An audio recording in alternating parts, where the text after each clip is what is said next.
for your online family. We already blessed the name of the Lord for you.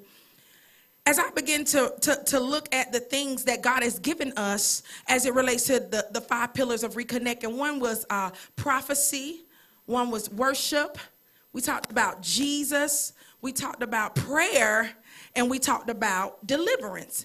And so I began to ask, and the question was, and I need somebody to answer this question: where do I fit in the pillars of Reconnect? I hear somebody up in the front. Where do I fit in? Does anybody know where they fit in? If you know where you fit in that, can you just holler it out? I know we got 5 pillars. We got Jesus being the chief cornerstone, but we have prayer, we got prophecy, we have deliverance, and we have worship. Where do I fit in? Can you just shout out where you fit in? Baby, I love it. I'm telling you, when I begin to think of it, I just say all of them. A-L-L-U-M. If you were confused with which one you were in, somebody say A-L-L-U-M. One word, all of them. That's your one word today. All of them. Because what God began to show me is that some of us, we think that it might be one over the other, or we think, well, maybe if I can't sing, then I don't get to worship. But when we begin to worship, even if you cannot sing, I wanted Pastor to strike a tune, but she just wouldn't do it today. But even like she said, even if I did, God gonna anoint my voice and he gonna anoint your ears. And it might sound a mess in the natural, but if your ears are anointed enough in the realm of the spirit, and if you bring God with you, you're going to begin to attach or touch with the Spirit of God. And some things are only known and discerned by the Spirit. I know sometimes it might be sounding a mess in the natural, but that's when you got to begin to say, yeah, come on, pray. Come on, God, help the praise team right there, because I'm glad I ain't got to be up there. You see what I'm saying? Because see, a lot of times we can be very, very critical in the place that we are not. Have you ever been praying? Have you ever been seeing somebody up there praying and you just feel like they wouldn't hit in the atmosphere, but you in the audience? I'm just saying. You over here on your flowery bed of ease. Who am I talking to? I know it gets exciting because I know nobody wants to say, oh, that's me sometime. But see, you don't got to be up there. But it's easy to be critical when you're not the one. That ain't even what I'm talking about this morning. But since we right here, we're going to get on in it. It's easy to be critical. It's easy to come in heavy when you're not the one that the people got to look at. When it's time for you to preach, you want everybody to be in there on fire.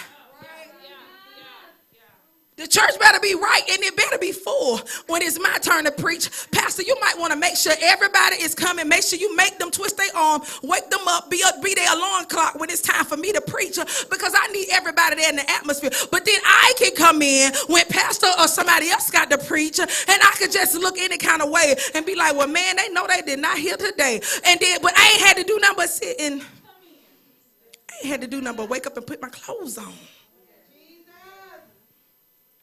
So God said, I need you to fit in all of them. Whether it be prayer, I need you to be there. Whether it be deliverance, I need you to be there. Whether it be worship, I need you to be there. Whether it be prophecy, I hear some people say that's not my part of the service. I don't have to do that. That's for the pastors or whomever on the team. But God is saying, I need all of you to be there for all of them.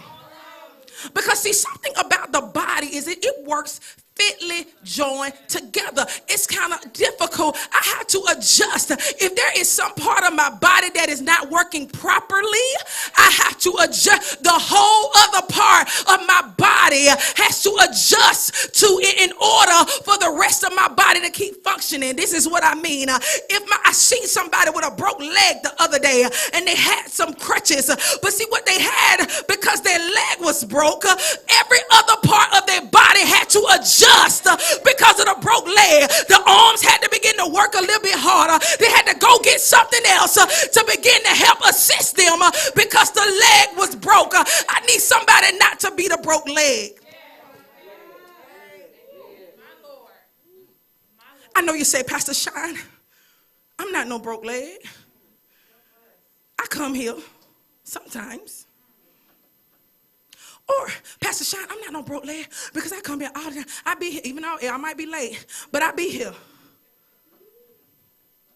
I see some people smiling.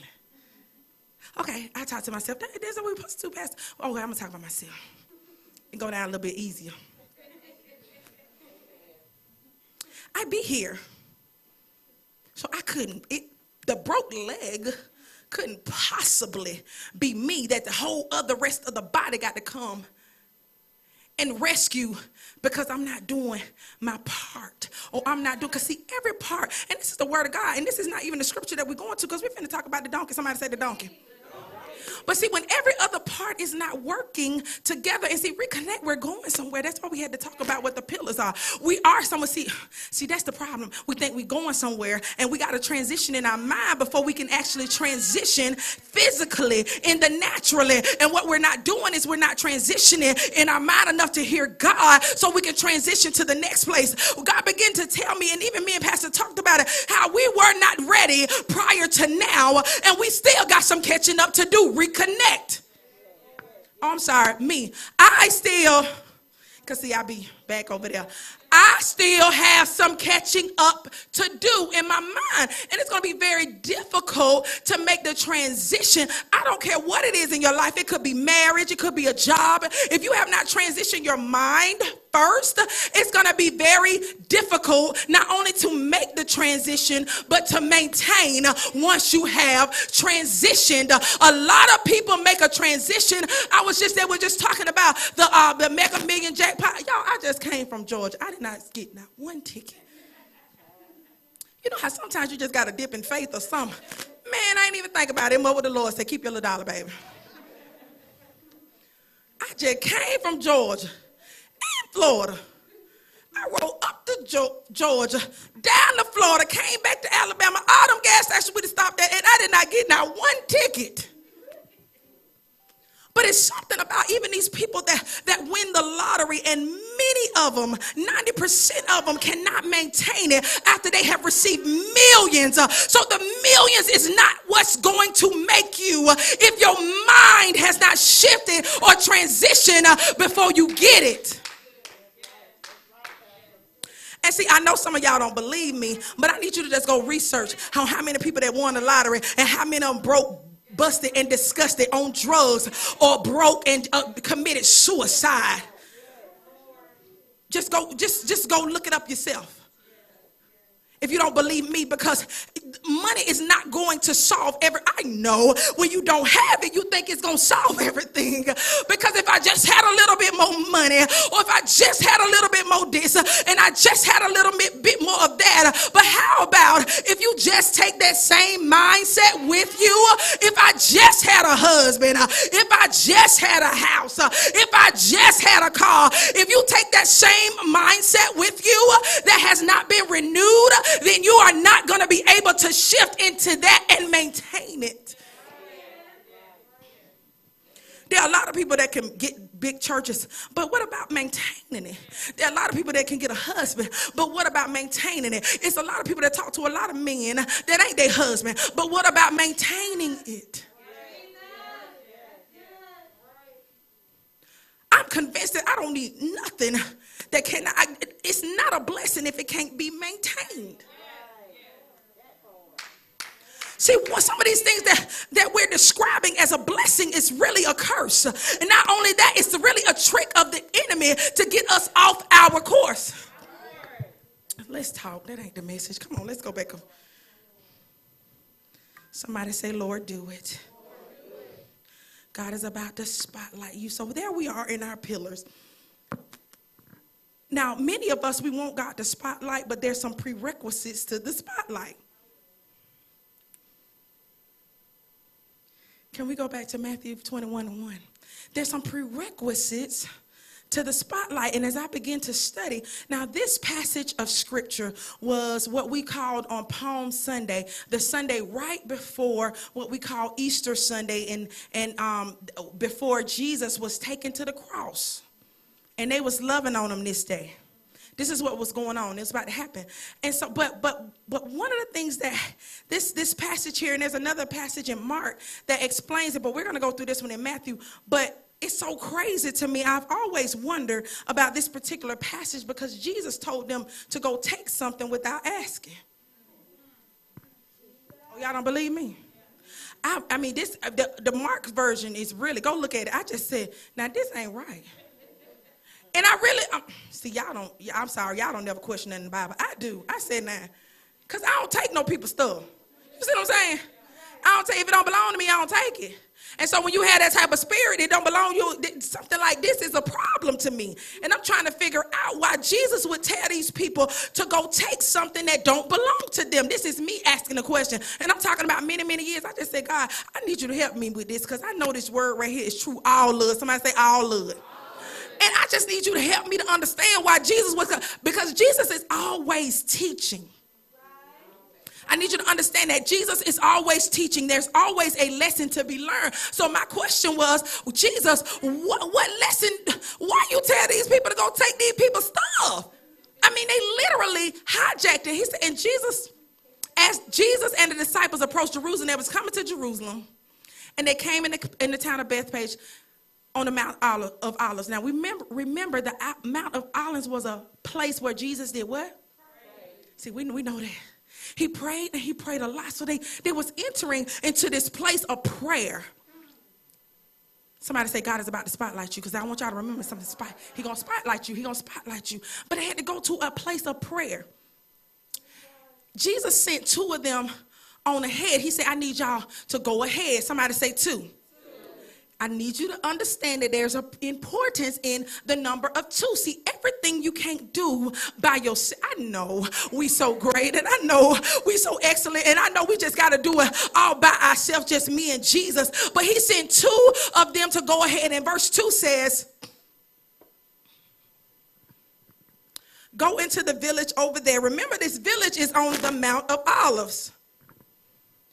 He said, as soon as you enter it, you will see a donkey. I promise y'all I had a problem with this.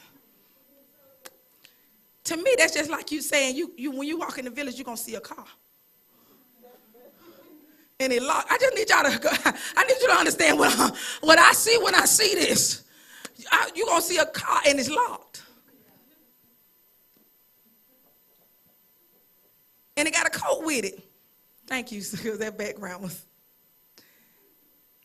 Untie them and bring it to me. To me, what that looks like is you go into the village, you see a car, get in there and drive it off and bring it to me. I'm trying to understand what Jesus is teaching us right here, to go take these people's stuff. Oh, y'all ain't, oh, okay, I'm by myself. Am I by myself? Go to the next, go to the next verse. If they catch you,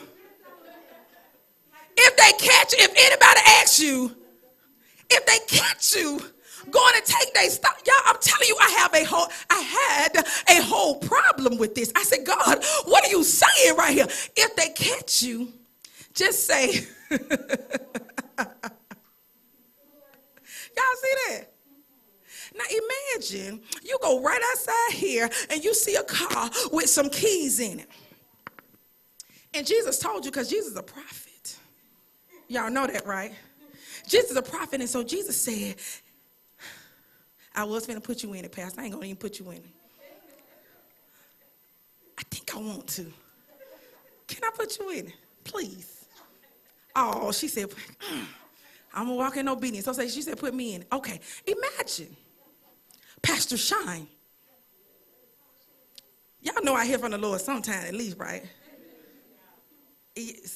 Everybody else laugh. I heard one person say, yeah. Y'all know I hear from the Lord sometime, right?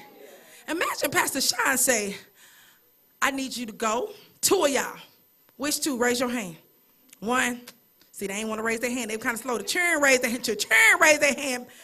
Okay, Dorian and Harvey. I need two of y'all. Y'all go outside. There's going to be a car at the end of the street. It has some keys in it. I want you to get it, and I want you to bring it to me. And if anybody asks you, where are you going with this car? Say the Lord need it. And he will immediately let you take them. Okay, for those of us who are not thieves.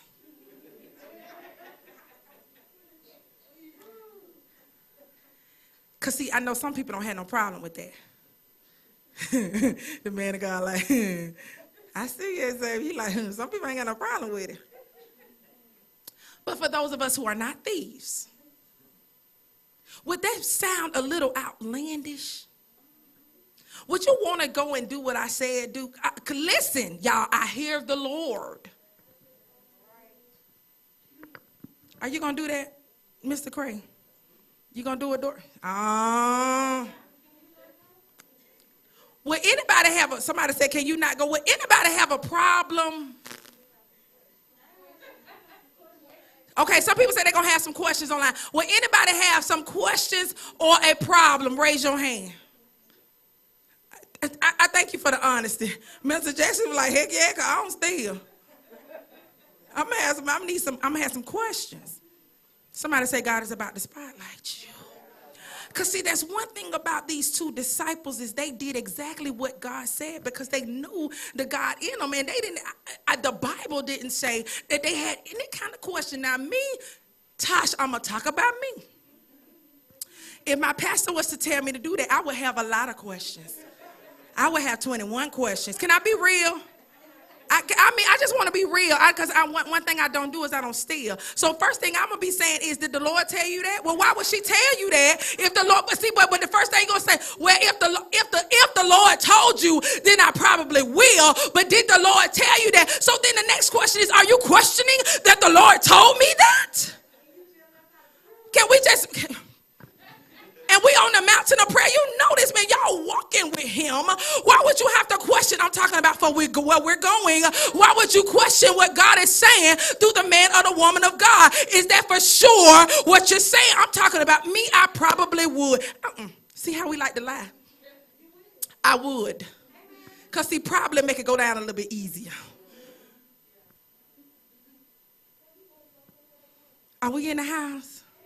Because, see, there's going to be some things that sound crazy, and there's going to be some things that sound outlandish that God is about to tell you to do. We got to prep our mind to say, God, I'm going to obey you regardless of what it looks like in the natural, and I'm not going to question you or your mouthpiece. And I promise you, I don't need to give up and get no brownie points from the pastor or nobody else, but this is just the Lord, because there's going to be some places and some things that God tells us he needs us to go and to do, and we have to understand that we need it for us to do what he said do, for the prophecy to be fulfilled. Somebody say there's a lesson.